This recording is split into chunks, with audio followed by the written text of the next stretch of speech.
राज्य का उत्थान और पतन। विजयनगर साम्राज्य में क्रम से 4 राजवंशों ने शासन किया।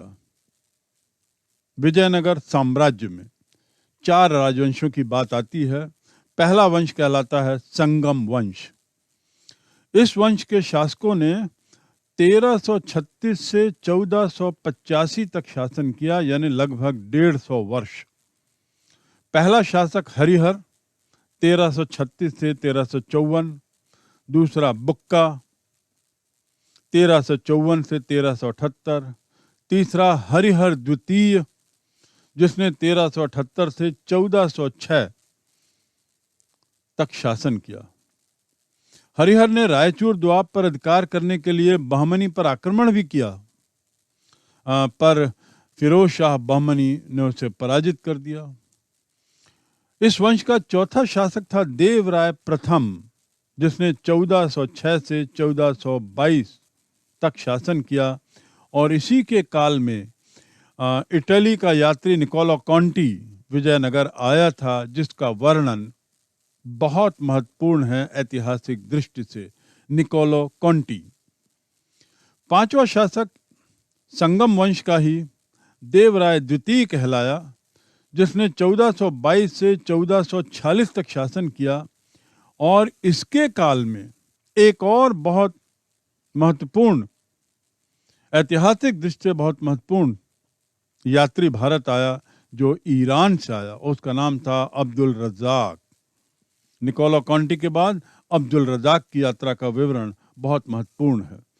अंत में मल्लिकार्जुन और वीरूपक्ष, इन्होंने 1446 से 1485 तक, यानी लगभग 40 काल इन्होंने शासन किया।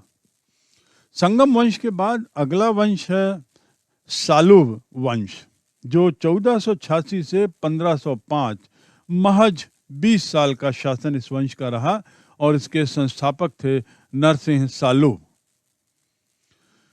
तीसरा वंश तुलुव वंश। तुलुव वंश की स्थापना 1505 से 1570 तक की मानी जाती है।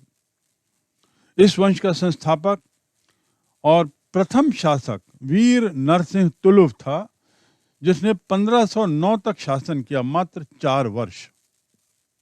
लेकिन यह तुलुव वंश का ही शासक था जो महानतम शासक कहलाया, जिसका नाम था कृष्णदेव राय। इसने 1509 से 1529 तक 20 वर्ष शासन किया। 1513 में इसी ने उड़ीसा के शासक गजपति प्रताप रुद्र को परास्त किया, और इस विजय को यादगार बनाने के लिए उसने एक भव्य भवन का भी निर्माण किया। कृष्णदेव राय ही था जिसने 1520 में बीजापुर को जीता।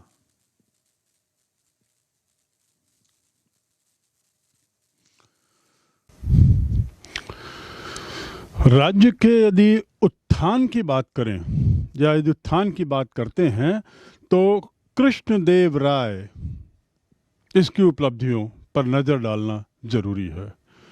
कृष्णदेव राय और विजयनगर एक दूसरे के समानांतर चलते हैं। कृष्णदेव की उपलब्धियां अनेकानेक हैं। सर्वप्रथम गवर्नर अल्बुकर्क को उसने मतकाल में दुर्ग बनाने की अनुमति दी थी। अल्बुकर्क पुर्तगाल से आया था, और उसको मतकाल नाम के क्षेत्र में किला बनाने की अनुमति कृष्णदेव राय ने दी। दूसरी बात, उड़ीसा पर विजय पाने के बाद उसने एक विशाल भव्य विजय भवन बनवाया, उसकी याद में, विजय की याद में। तीसरा, स्वयं एक महान विद्वान था, और विद्या और कला दोनों का बड़ा पोषक था। यानी विद्वान के होने के साथ साथ ही अन्य लोगों की विद्वत्ता को मानता था, उनका सम्मान करता था, और ऐसे ही कलाओं को भी विकसित होने में अपना सहयोग देता था, अपना उसका वरद हस्त था। चौथी बिंदु, तेलुगु राजा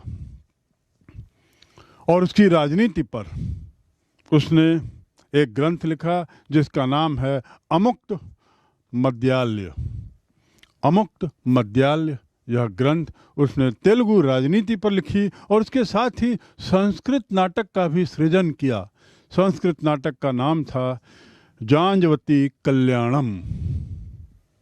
इस प्रकार वह स्वयं में रचयिता भी था और नाटक जैसी चीज़ों पे उसकी दखल थी। पांचवी बात जिसके लिए कृष्णदेव राय को याद किया जाता है वह है कि उसने तेलुगु भाषा के रूप में उसको तेलुगु को विकसित होने में, उसकी उन्नति में उसने काफ़ी योगदान दिया। तेलुगु ग्रंथ तो लिखा ही था, इसके अलावा तेलुगु भाषियों को उसने प्रोत्साहित किया। उसी के दरबार में अष्टदिग्गज भी थे, 8 विद्वानों की मंडली जो अष्टदिग्गज के नाम से प्रसिद्ध थी।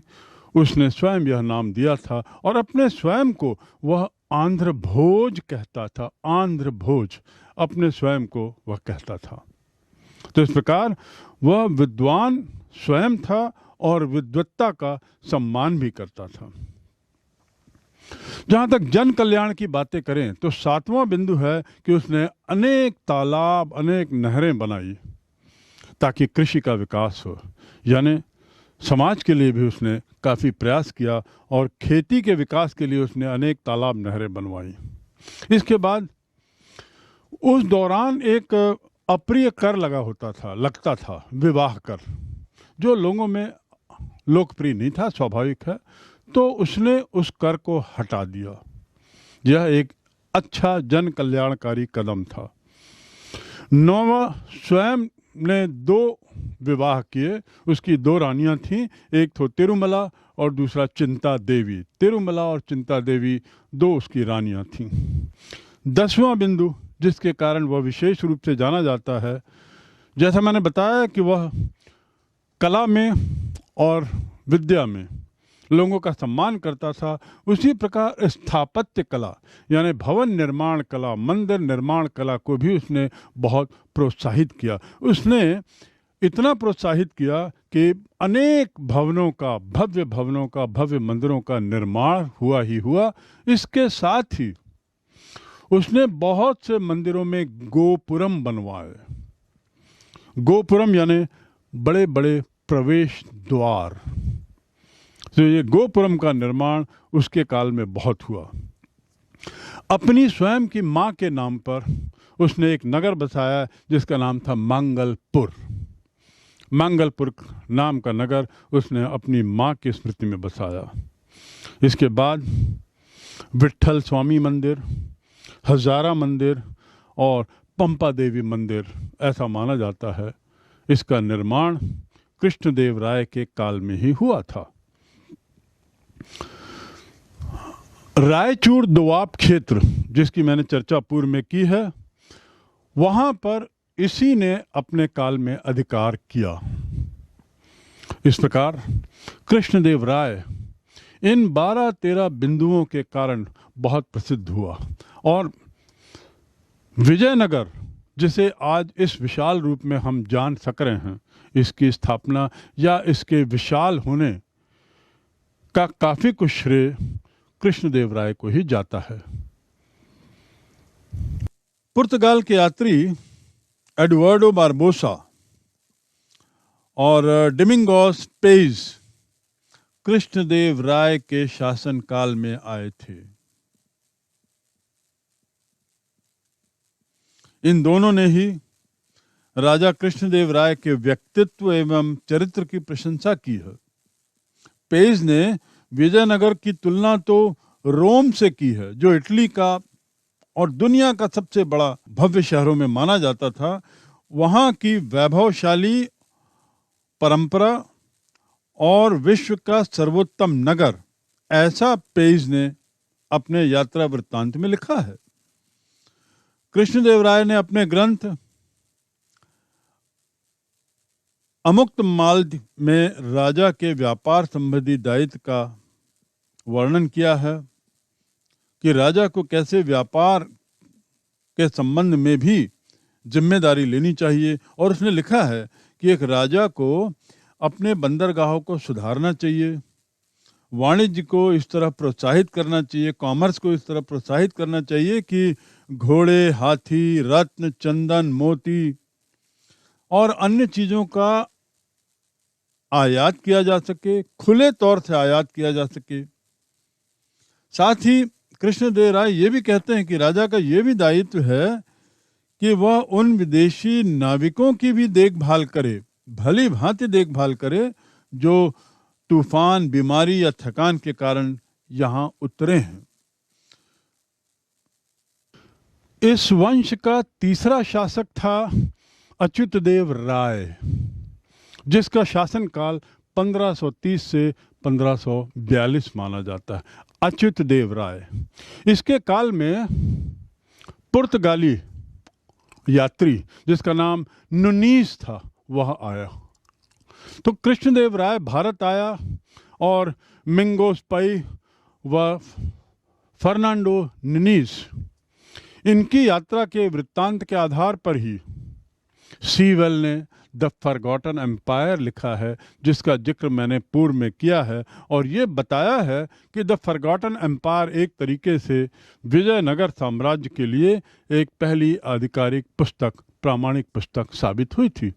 तो जिसके आधार पर ये पुस्तक लिखी गई सीवेल के द्वारा, वह यात्री नुनीस और साथ ही डोमिंगोस पाई, ये लोग इसी काल में आए थे जब अच्युतदेव राय यहाँ शासन कर रहा था। चौथा राजा इस वंश का सदाशिव माना जाता है, फोर्थ।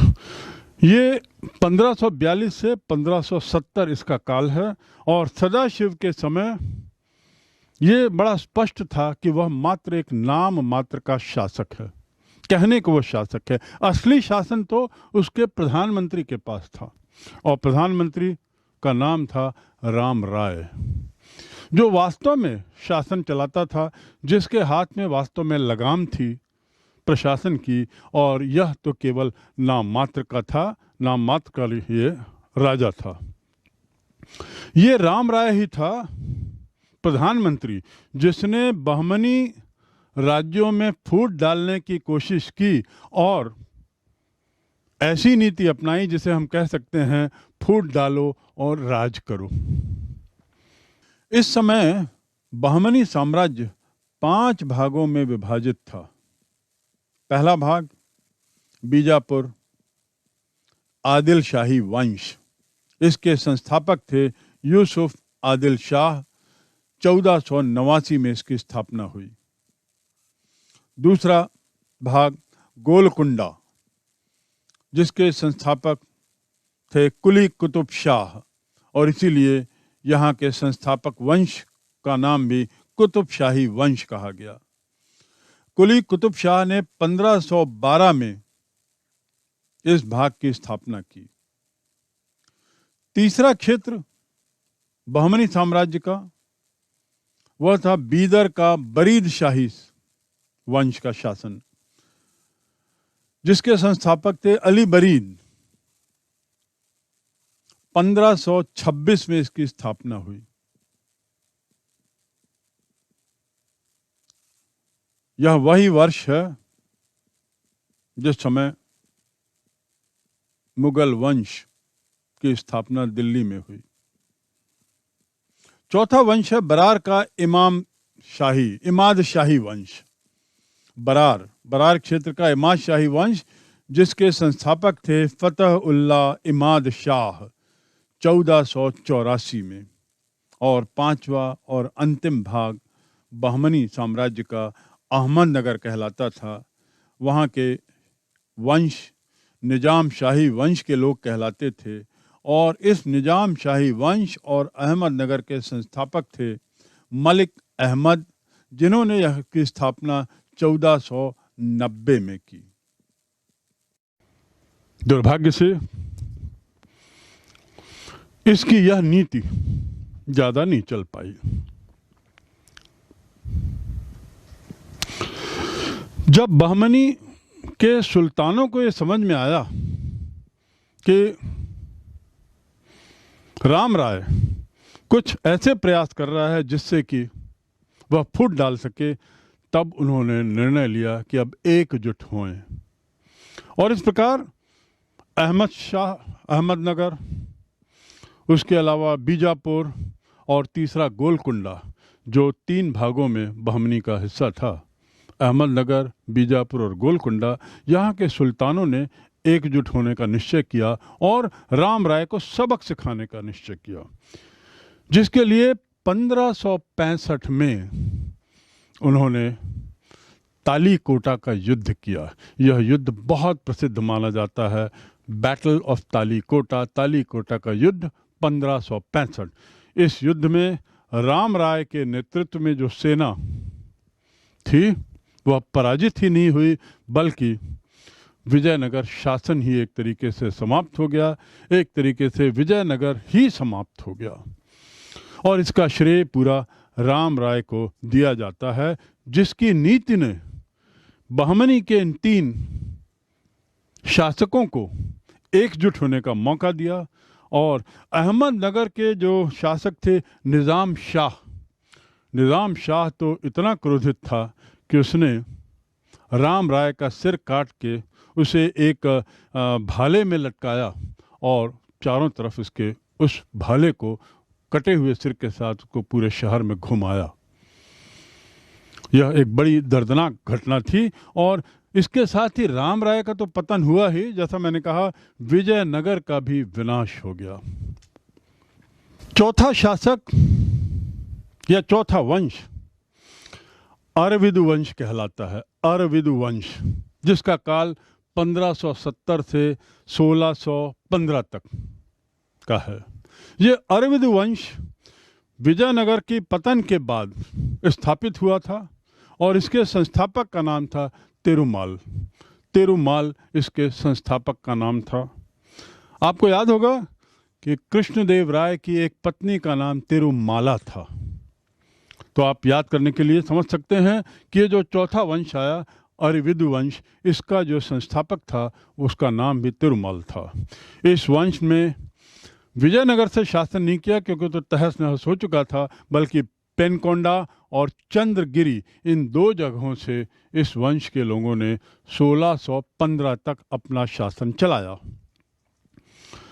रंग तृतीय इस विजयनगर के साम्राज्य का अंतिम शासक माना जा सकता है। रंग तृतीय। हालांकि विजयनगर के विध्वंस के लिए सुल्तानों की फौज को श्रेय दिया जा सकता है या सुल्तानों की फौज को जिम्मेदार माना जा सकता है, लेकिन सच्चाई तो यह है कि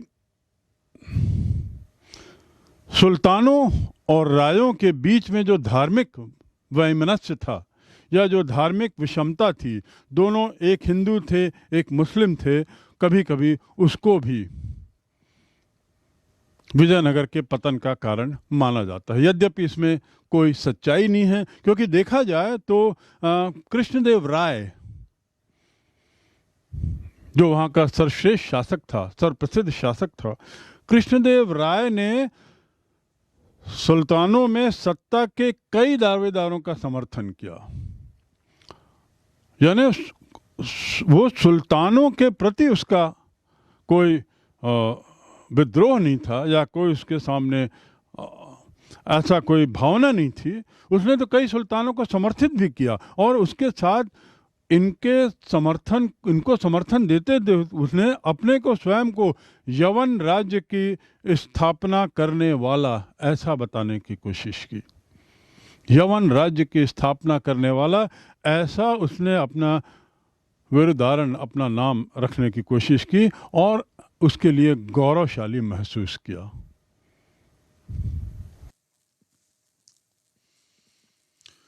इसी प्रकार बीजापुर के सुल्तान ने कृष्णदेव राय की मृत्यु के बाद विजयनगर में उत्तराधिकार के विवाद को सुलझाने में हस्तक्षेप किया था। यानी सुल्तान भी जो मुस्लिम था, हिंदू साम्राज्य के मामले को सुलझाने में अपनी मदद कर रहा था। वास्तव में विजयनगर शासक और सल्तनत यानी दक्षिण के जो मुस्लिम शासक थे, दोनों ही एक दूसरे के स्थायित्व को निश्चित करने के इच्छुक थे। ये तो राम राय की जोखिम भरी नीति थी, जिसके अनुसार उसने एक सुल्तान को दूसरे के विरुद्ध लड़ाने की कोशिश की, फूट डालने की कोशिश की, और परिणाम क्या निकला? उल्टा हुआ कि ये सब सुल्तान राम राय की इस चालाकी से वाकिफ हो गए, सब एक हो गए, और उन्होंने एक निर्णायक युद्ध में, तालीकोटा के युद्ध में 1565 में राम राय को तो पराजित किया ही, उसकी फजीहत की, और साथ ही साथ विजयनगर साम्राज्य का भी अंत हो गया।